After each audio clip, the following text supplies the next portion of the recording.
नमस्कार साथियों, रंगी एजुकेशन में आपका हार्दिक स्वागत है। आज हम राजस्थान के प्रमुख पर्यटन स्थल पार्ट नंबर 2 का अध्ययन करेंगे, जिसके तहत आज हम बाड़मेर, भरतपुर, भीलवाड़ा और बूंदी जिले से संबंधित जो पर्यटक स्थल बढ़ते हैं, महत्वपूर्ण जानकारी पड़ती है, उनके बारे में विस्तार से अध्ययन करेंगे। तो सबसे पहला जो जिला आता है साथियों, उसका नाम है बाड़मेर। कौन सा जिला है? बाड़मेर। अब बाड़मेर जिले से क्या है कि कौन कौन से महत्वपूर्ण क्या है कि स्थल है बाड़मेर जिले के अंदर, उनके बारे में अपने देख लेते हैं। सबसे पहला बाड़मेर जिले में जो आता है वो है किराड़ू का मंदिर।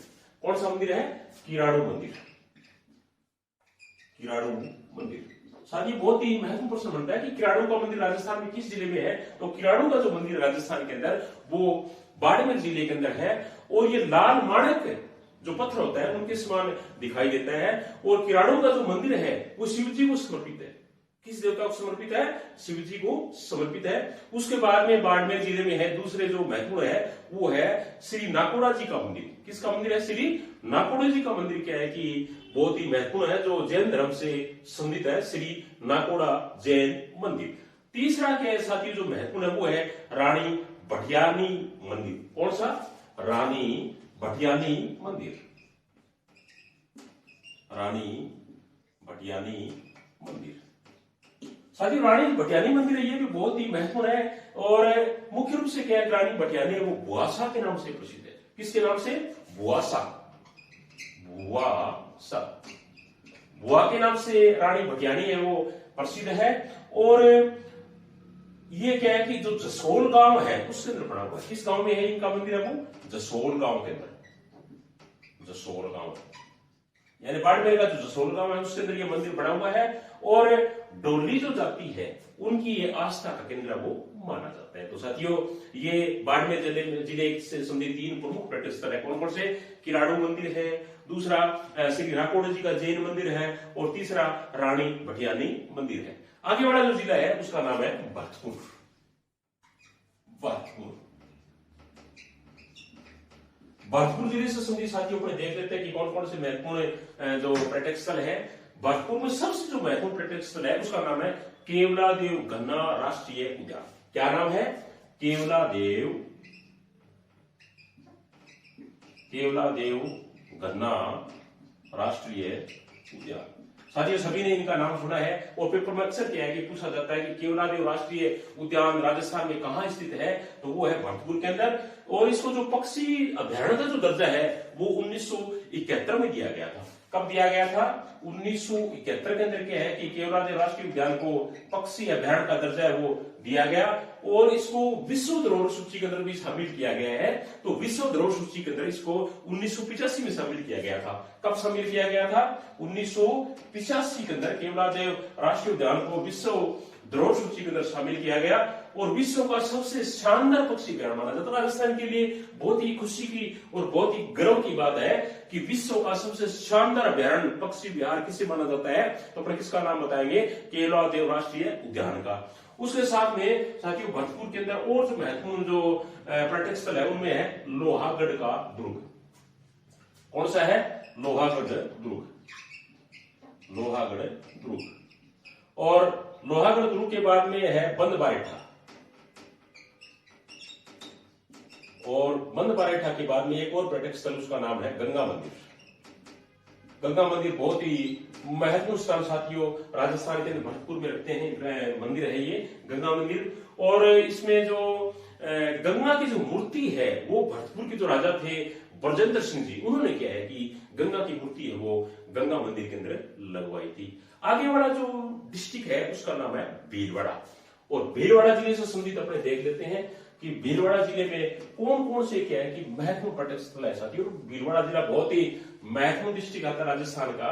तो कई बार पेपर में पूछ भी लिया जाता है भीलवाड़ा जिले से संबंधित कि कौन कौन से ये पर्यटक स्थल है वो भीलवाड़ा जिले में है। तो सबसे महत्वपूर्ण जो भीलवाड़ा जिले में आता है इसको अपने कह सकते हैं, एक तो ये टेक्सटाइल सिटी आपको पता ही है, इसको वस्त्र नगरी भी कहा जाता है। तो राजस्थान का ऐसा शहर कौन सा है जिसको टेक्सटाइल सिटी कहा जाता है, वस्त्र नगरी कहा जाता है, तो वो शहर कौन सा है? वो शहर है भीलवाड़ा। और एक यहाँ जलप्रपात भी है, उसका नाम है मेनाल। कौन सा जलप्रपात है? मेनाल जलप्रपात का मतलब झरना। यानी बड़े झरनों में भेज है, झरनों नाम की है मेनार जलप्रपात उस झरने का नाम है। और एक जगह साथियों भीलवाड़ा जिले में, उसका नाम है मांडलगढ़। मांडलगढ़। अब ये मांडलगढ़ में आपको क्यों बता रहा हूं, क्योंकि मांडलगढ़ ये इसलिए प्रसिद्ध है कि जब हल्दी घाटी का युद्ध होने वाला था, शुरुआत होने वाली थी, तो अकबर के जो सेनानायक थे मान सिंह, उन्होंने क्या है कि मांडलगढ़ में डेरा लगाया था। मांडलगढ़ में डेरा अपना लगाया था, तो मांडलगढ़ इसलिए प्रसिद्ध है। और उसके बाद में साथियों यहाँ एक बहुत ही राम सैनी संप्रदाय की प्रमुख पीठ है, उसका नाम है शाहपुरा। क्या नाम है? शाहपुरा। शाहपुरा यानी राम सैनी संप्रदाय की प्रमुख पीठ है वो शाहपुरा मानी जाती है। बहुत ही महत्वपूर्ण साथियों, कई बार पूछ लिया जाता है कि राम सैनी संप्रदाय की जो प्रमुख पीठ है वो कहाँ है भीलवाड़ा जिले के अंदर, तो अपने किसका नाम बताएंगे? शाहपुरा का नाम बताएंगे। और यह एक मेला भरता है, उसका नाम है फूलडोल उत्सव। फूलडोल उत्सव, फूलडोल उत्सव कह दो या फूलडोल मेला कह दो, वो कहां बढ़ता है? शाहपुरा के अंदर बढ़ता है। और फट चित्रकला है राजस्थान की बहुत महत्वपूर्ण, सबको पता ही है कि फट चित्रकला में राजस्थान बहुत ही महत्वपूर्ण स्थान रखता है। उसका प्रमुख केंद्र है वो भी क्या है कि शाहपुरा है, यानी फट के लिए ये प्रसिद्ध है। फट जो चित्रकला है उसके लिए भी शाहपुरा प्रसिद्ध है। और एक और बात है साथियों, शाहपुरा जिनके लिए प्रसिद्ध है, हमारे स्वतंत्रता सेनानी यानी केसरी सिंह बारट और जोरावर सिंह जी बारट और प्रताप सिंह जी बारट, वो तीनों है वो यहीं के थे। कहां के? शाहपुरा के। यानी बारट जो परिवार जो बहुत ही महत्वपूर्ण स्थान क्रांतिकारी राजस्थान रखता है, वो भी कहां से थे? शाहपुरा से थे। चौथा जो डिस्ट्रिक्ट आता है हमारा, उस डिस्ट्रिक्ट का नाम है इंपॉर्टेंट, वो है बूंदी। बूंदी। अब बूंदी जिले से संबंधित अपने पर्यटन देख लेते हैं कि कौन कौन सा है। बूंदी वो क्या है? कुंड और बावड़ियों का शहर भी कहा जाता है, सिटी ऑफ स्टेपल्स, यानी कुंड और बावड़ियों का शहर। राजस्थान का कौन सा है? तो अपने किसका नाम बताएंगे? बूंदी का। और बूंदी के अंदर जो सबसे इंपॉर्टेंट जो क्या है कि पर्यटक स्थल है, उनमें एक है साथियों तारागढ़ फोर्ट। क्या नाम है? तारागढ़ फोर्ट। तारागढ़ फोर्ट।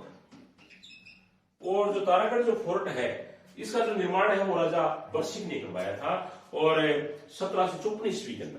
यानी तारागढ़ फोर्ट के निर्माता किसे माना जाता है? राजा बरसिंह को। कब? 1354 ईस्वी के अंदर। उसके बाद में 84 खंभों की छतरी भी है। सभी जानते हैं कि 84 खंभों की छतरी कहाँ है। कई बार पेपर में आ जाता है कि 84 खंभों की छतरी कहाँ है, तो अपने कहां बताएंगे? बूंदी जिले के अंदर है। और इसके जो राजा है, जो निर्माता है, वो है राजा अनिरुद्ध सिंह। यानी 84 खंभों की जो छतरी है वो किसने बनाई? तो 84 खंभों की छतरी है वो जो बूंदी के जो शासक थे, जो राजा अनिरुद्ध सिंह, उन्होंने क्या है कि इसका निर्माण करवाया था। और एक चित्र महल भी है, और चित्र महल के अंदर क्या है कि एक चित्रशाला भी स्थित है, और उसका निर्माण है वो महाराजा उमेद सिंह ने करवाया। बहुत बारी आता है प्रश्न साथियों कि चित्र महल के निर्माता किसे माना जाता है, और उसने चित्रशाला का निर्माण किसने कराया था? राजा का नाम बताइए, कहाँ है? तो ये बूंदी के अंदर है। राजा का नाम क्या है? उमेद सिंह जी है। और उसके बाद में एक और भी है, रानी जी की बावड़ी। बहुत महत्वपूर्ण है, कई बार आता है पेपर में कि रानी जी की बावड़ी कहाँ है। तो रानी जी की जो बावड़ी है वो बूंदी में स्थित है। और रानी जी की बावड़ी का एक कविन स्टेपवेल भी को कहते हैं। क्या कहते हैं? कविन स्टेपवेल। कहाँ है ये बूंदी में है। और इसके जो निर्माता है वो रानी नाथावती को माना जाता है। किसे माना जाता है? रानी नाथावती। रानी नाथावती ने क्या है, कहते हैं कि रानी जी जो बावड़ी उसका निर्माण कराया था। तो साथियों आज हमने फिर 4 जिलों का अध्ययन किया, बाड़मेर का, भरतपुर का, भीलवाड़ा का और बूंदी का। आशा है आज का वीडियो आपको बहुत ही पसंद आएगा। कल हम फिर दोबारा राजस्थान के पर्यटक स्थलों के बारे में दोबारा मिलेंगे, अध्ययन करेंगे। तब तक के लिए धन्यवाद।